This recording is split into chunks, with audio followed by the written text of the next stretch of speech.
మరవన్నగడ్డ బుద్ధి చెప్పిందాన భూనాంచారి యుద్ధ నేర్పినవాడు వీరానుమాన్లా చదువు చెప్పినవాడా సాంబశివుడు చల్ అరి అరియా రఘునందానా అగజూడు ఎవలేలే లోకాలు వాళ్ళేలుతున్నారు.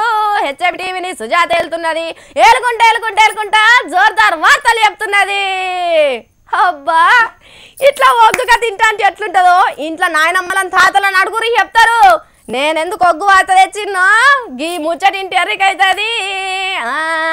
తింటే గారెలే తినాలే, ఇంటే ఒగ్గు కథనే వినాలే. దాంట్లో మన సుక్క సత్తయ్య తాత రాగం ఎత్తుకుంటే జీవం లేకుండా మరుగున వాడున్న ఒగ్గు కథకు జీవగంజి పోసి బతికిస్తున్నట్టే అనిపిస్తుంది.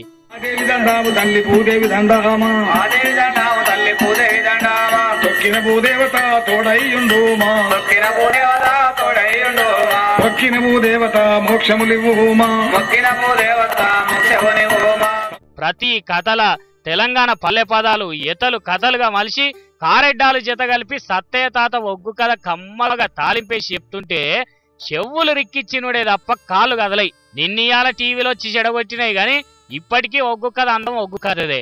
ఇంతకు గీజోలు ఇప్పుడెందుకంటే ఆలస్యమైనా సరే గాని అస్సలే మర్చిపోకుండా సుక్క సత్తయ్య తాతకు నెలకు 10,000 రూపాయల పింఛనియాలని నిర్ణయం చేసింది సర్కారు. దావకాన ఖర్చులన్నీ కూడా సర్కారే భరిస్తుందని బోలా శంకర్ నోలే వరం ఇచ్చిండు కేసీఆర్ సారు. ఇట్లా సీఎం సారు చేతికి బొక్కలేనట్టే వరం ఇస్తాడన్న సంగతి ఎరికే కదా మనకు. తెలంగాణ రాష్ట్రం కాకున్నా పావుల శ్యామల అనే యాక్టర్ అమ్మ బీదిర్కం చూసి 10,000 రూపాయల పింఛన్ ఇప్పించిండు సారు. డబుల్ బెడ్రూమ్ ఇల్లు కూడా ఇస్తామన్నాడు.